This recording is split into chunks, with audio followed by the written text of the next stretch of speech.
Good day everyone, I am Sudario. Today we will be discussing Baroque and Rococo art as well as Neoclassicism and Romanticism. To formally start, let's begin with Baroque art. According to Carl and Charles, Italy including other nations gave birth to Baroque arts that began from 1550 to 1750. Baroque stemmed from the Portuguese word barroco, which means rough or imperfect pearl. This period was influenced by the Catholic Church and European monarchies. Baroque art was mainly for cathedrals, palaces, and religious art. This art is grand, dramatic, and uses bold colors, and it amplifies all decorative and structural details. Gian Lorenzo Bernini and Peter Paul Rubens are two of the greatest artists in this period. Baroque art was prevalent in Italy, Spain, and parts of Germany. One example of Baroque art under architecture is Versailles Palace.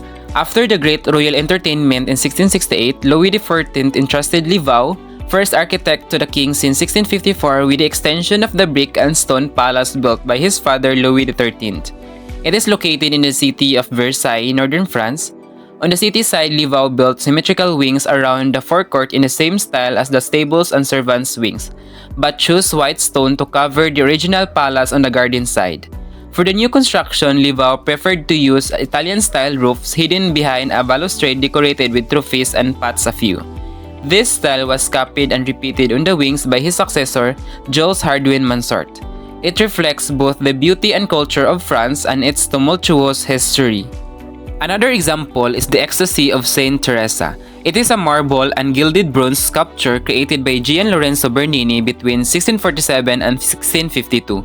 It is located in the Cornaro Chapel at the Church of Santa Maria de la Vittoria in Rome. The sculpture depicts Teresa of Avila, a Spanish Carmelite nun and saint, in a moment of religious ecstasy.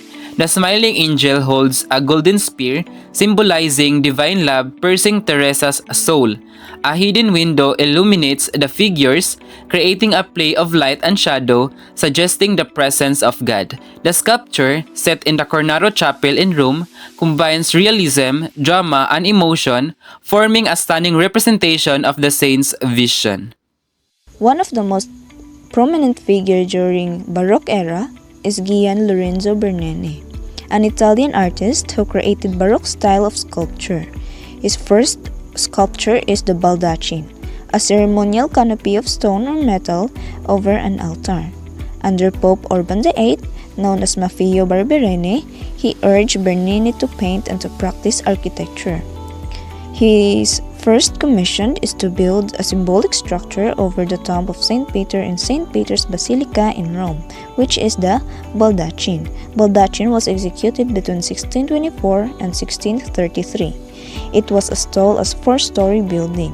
Bernini's most original contribution to the work is upper framework of crowning by 4 angels that support the orb and the cross. Because of its slightly outline moving upward to the triumph, crown and dark color heightened with burning gold gave it the character of a living organism. Baldachin is actually the first truly Baroque monument. One of the artists during Baroque era is Guido Reni. He is an Italian Baroque painter. His work is The Massacre of the Innocents. It was actually the name given to the slaughter by Herod of children 2 years old and under in Bethlehem at the time of the birth of Christ. Rene's arts are characterized by dramatic composition and emotional intensity. His works often feature strong contrast between light and shadow and rich and vibrant colors. So, Guido masters the 3 techniques and styles, which is the chiaroscuro, an interplay of light and shadow, dynamic composition. Figures are often positioned in diagonal or swirling arrangements, creating a visual energy, and also idealized beauty displays both divine and human. So the Massacre of the Innocents was created in 1611 for the Basilica of San Domenico in Bologna, Italy. So proceeding to the Rococo art and starting with its history and background, The Rococo art considered the late Baroque age, which emerged in the early 18th century at France. The term Rococo comes from the French word rocaille, meaning mussel or shell, and it reflects the style's intricate, or like very complicated, then shell-like ornamentation. This art form was tailored to the tastes of the French aristocracy or the French nobles, emphasizing lightness, elegance, and playful design, qualities that also shaped the literature of the time. So the Rococo art features the curving natural forms, asymmetry, and a delicate interplay of curves based on the shapes of the letters C and S. It moved away or it opposes the strictness or the symmetry of Baroque, favoring ornate flowing compositions. The style also introduced a softer color palette, with pastels, ivory white, and gold becoming dominant. Although Rococo developed and originated in France, it spread throughout Europe, influencing various cultural domains. Now proceeding to the key artists of this art. We have here first Trazo, who is a prominent Rococo painter known for his idyllic and voluptuous depictions of classical themes, pastoral scenes, and mythological subjects. When we say idyllic and voluptuous, it means very beautiful and pleasurable, as well as sensual. His works, like The Toilet of Venus, epitomize the Rococo aesthetic, and it was made last 1751, which depicts the mythical goddess Venus. This painting was commissioned by Jean-Antoinette Poisson, who is better known as Madame de Pompadour, and she is the chief mistress to King Louis XV of France and Boucher's best patron. Next artist we have here is Jean-Honoré Fragonard, another key figure and who is celebrated for his playful and sensual works, often with a sense of spontaneity and movement. And his painting The Swing is one of the most iconic images of the Rococo period, and it is also known as The Happy Accidents of the Swing, an 18th century oil painting in the Wallace collection in London. This painting is also considered to be one of the masterpieces of the Rococo era. Rococo architecture.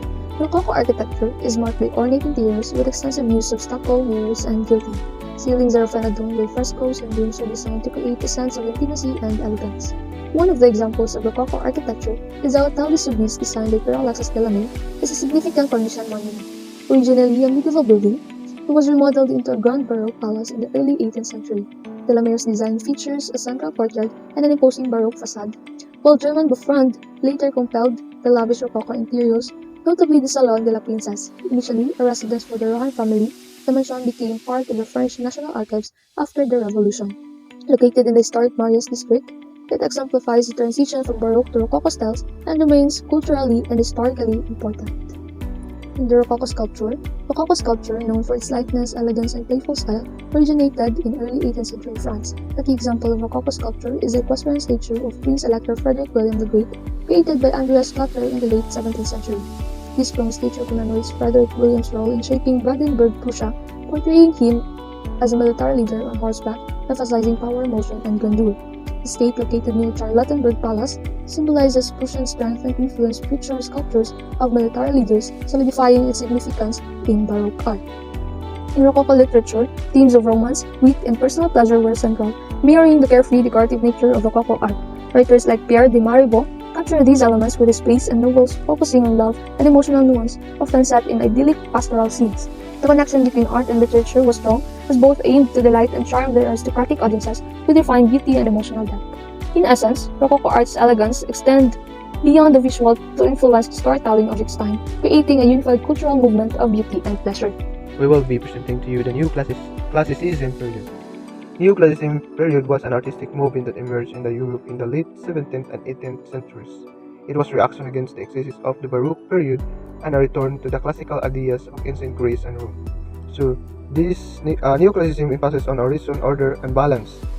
Neoclassical artists sought to create works that were clear, rational, and harmonious. Inspiration from classical art and literature, they drew inspiration from art, architecture, and literature of ancient Greece and Rome, which they saw as a model of perfection. Emphasis on line, form, and structure. Neoclassical art is characterized by its clear lines, well-defined form, and balanced composition. First, Antonio Canova, an Italian sculptor known for his marble sculptures that capture the idealized beauty of classical figures. His most famous works include Psyche revived by Cupid's Kiss and Pauline Bonaparte as Venus with Legs. So his works is a sculpture named Nemean Lion. So it depicts the Greek mythological scene of Hercules slaying the enemy lion. So the sculpture captures the intensity of the struggle with a Hercules' powerful physique and determined expression constructing with the lion first resistance. So the next is the architecture. It is a museum. It is the artist is Johnson. He was an English architect who specialized in the neoclassical style, the son of bricklayer. He rose the top of his profession, becoming professor of architecture at the Royal Academy and official architect to the Office of Works. So, this museum style is characterized by a tendency to reduce classical elements of design to their structural essential. The substitution of linear remodeled ornamentation, frequent use of swallowed domes and top lighting, and indigenous handling of the interior space. For the first painting, it was painted by Jacques-Louis David, who was a French painter in the Neoclassical style, considered to be the preeminent painter of the era. In the 1780s, his cerebral brand of history painting marked a change in taste away from Rococo frivolity towards classical austerity, severity, and heightened feeling, which harmonized with the moral climate of the final years of the ancient regime. This painting by Jacques-Louis David records the crossing of the Alps by Napoleon's army into Italy on a campaign that led to a series of military victories for Napoleon forces. This painting is an idealized one rather than a depiction of an actual scene. Next is the Pieta. Pieta was painted by William Adolphe Bouguereau, who was a French academic painter in his realistic genre paintings. He used mythological themes, making modern interpretations of classical subjects with an emphasis on the female human body. The inspiration for Pieta came not from Bouguereau's devout Christianity, but from his painful loss of his eldest son, George, who died at an early age of 16. After several months overwhelmed by grief, Bouguereau sought to lift his spirit by fully immersing himself in his heart. Romanticism was initially devoted to literature in the late 18th century and later gained momentum as an artistic and intellectual movement in Western civilization in the early 19th century. It focused on emotion, nature, and the sublime with artists like Caspar David Friedrich, Eugene Delacroix, and Francisco Goya. Good day everyone, I am Johnny Trazo. This video we talk about William Blake's. This art is The Ancient of Days is one of his most famous designs, created in 1794 as a frontispiece of his book Europe or Prophecy. The artwork depicts a murdered figure often interpreted as Urizen. The image is rich with symbolism. It reflects Blake's complex views on how the nature of creation, reason, and imagination, as well as he critiqued and organized religion and rationalism.